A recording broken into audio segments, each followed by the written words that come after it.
जय श्री कृष्ण। स्वागत है आप सबका गीता ज्ञान स्वामी राम सुखदास जी के साथ चैनल पर।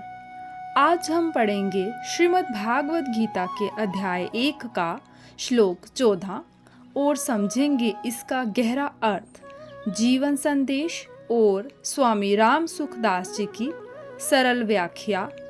तो आइए शुरू करते हैं। ततः श्वेतेर्हयैर्युक्ते महति स्यन्दने स्थितो माधवा पांडवश्चैव दिव्यो शंखो प्रदध्मतो। अर्थात उसके बाद सफेद घोड़ों से युक्त महान रथ पर बैठे हुए लक्ष्मीपति भगवान श्री कृष्ण और पांडुपुत्र अर्जुन ने भी दिव्य शंखों को बड़े जोर से बजाया। इसकी व्याख्या इस प्रकार है। ततः श्वेतेर्हयैर्युक्ते, चित्ररथ गंधर्व ने अर्जुन को 100 दिव्य घोड़े दिए थे। इन घोड़ों में ये विशेषता थी कि इनमें से युद्ध में कितने ही घोड़े क्यों न मारे जाएं, पर ये संख्या में 100 के 100 ही बने रहते थे, कम नहीं होते थे। ये पृथ्वी, स्वर्ग आदि सभी स्थानों में जा सकते थे। इन्हीं 100 घोड़ों में से सुंदर और सुशिक्षित 4 सफेद घोड़े अर्जुन के रथ में जुते हुए थे। महति स्यन्दने स्थितो, यज्ञों में आहुति रूप से दिए गए घी को खाते खाते अग्नि को अजीर्ण हो गया था। इसलिए अग्निदेव खांडव वन की विलक्षण विलक्षण जड़ी बूटियां खाकर जलाकर अपना अजीर्ण दूर करना चाहते थे, परंतु देवताओं के द्वारा खांडव वन की रक्षा की जाने के कारण अग्निदेव अपने कार्य में सफल नहीं हो पाते थे। वे जब जब खांडव वन को जलाते तब तब इंद्र वर्षा करके उसको अग्नि को बुझा देते। अंत में अर्जुन की सहायता से अग्नि ने उस पूरे वन को जलाकर अपना अजीर्ण दूर किया और प्रसन्न होकर अर्जुन को ये बहुत बड़ा रथ दिया। 9 बैलगाड़ियों में जितने अस्त्र शस्त्र आ सकते हैं उतने अस्त्र शस्त्र इस रथ में पड़े रहते थे। यह सोने से मढ़ा हुआ और तेजोमय था। इसके पहिए बड़े ही दृढ़ एवं विशाल थे। इसकी ध्वजा बिजली के समान चमकती थी। यह ध्वज 1 योजन 4 कोस तक फहराया करती थी। इतनी लंबी होने पर भी इसमें न तो बोझ था, न ये कहीं रुकती थी और न कहीं वृक्ष आदि में अटकती ही थी। इस ध्वजा पर हनुमान जी विराजमान थे। स्थित हो कहने का तात्पर्य है कि उस सुंदर और तेजोमय रथ पर साक्षात भगवान श्री कृष्ण और उनके प्यारे भक्त अर्जुन के विराजमान होने से उस रथ की शोभा और तेज बहुत ज्यादा बढ़ गया था। माधव पांडवश्चैव, माँ नाम लक्ष्मी का है और धव नाम पति का है, अतः माधव नाम लक्ष्मीपति का है। यहाँ पांडव नाम अर्जुन का है क्योंकि अर्जुन सभी पांडवों में मुख्य हैं। पांडवाना धनंजय, अर्जुन नर के और श्री कृष्ण नारायण के अवतार थे। महाभारत के प्रत्येक पर्व के आरंभ में नर अर्जुन और नारायण भगवान श्री कृष्ण को नमस्कार किया गया है।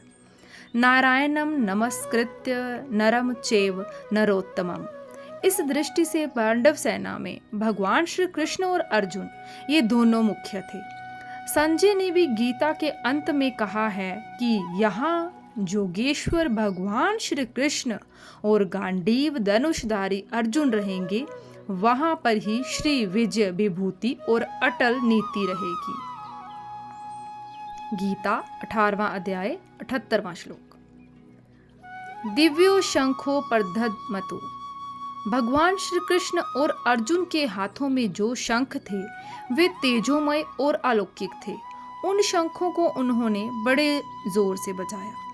यहाँ शंका हो सकती है कि कौरव पक्ष में मुख्य सेनापति पितामह भीष्म हैं, इसलिए उनका सबसे पहले शंख बजाना ठीक ही है, परंतु पांडव सेना में मुख्य सेनापति धृष्टद्युम्न के रहते हुए ही सारथी बने हुए भगवान श्री कृष्ण ने सबसे पहले शंख क्यों बजाया?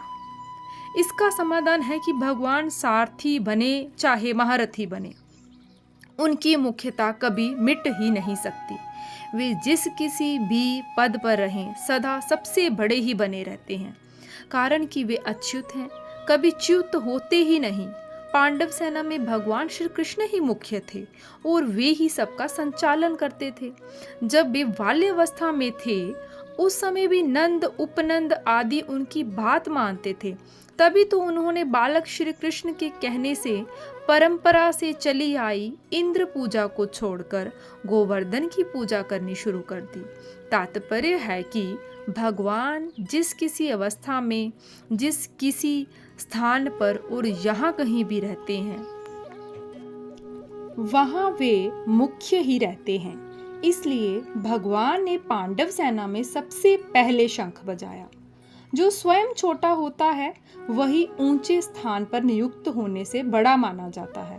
अतः जो ऊंचे स्थान के कारण अपने को बड़ा मानता है वह स्वयं वास्तव में छोटा ही होता है, परंतु जो स्वयं बड़ा होता है वह जहाँ भी रहता है उसके कारण वह स्थान भी बड़ा माना जाता है। जैसे भगवान यहाँ सारथी बने हैं तो उनके कारण वह सारथी का स्थान पद भी ऊंचा हो गया। संबंध। अब संजय आगे के 4 श्लोकों में पूर्व श्लोक का खुलासा करते हुए दूसरों के शंखवादन का वर्णन करते हैं। प्रिय साधकों, ये था अध्याय 1 श्लोक 14 का भावार्थ और जीवन संदेश।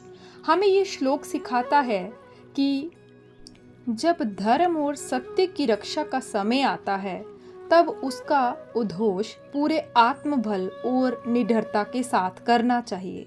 शंखनाद केवल युद्ध का संकेत नहीं था, यह धर्म के पक्ष की घोषणा थी।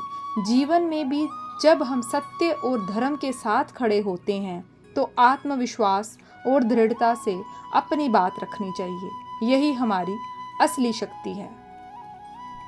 यदि आपको ये वीडियो अच्छा लगा हो तो कृपया लाइक करें, शेयर और हमारे चैनल को सब्सक्राइब करें ताकि और भी साधक श्रीमद् भागवत गीता का अमृत रस पा सकें।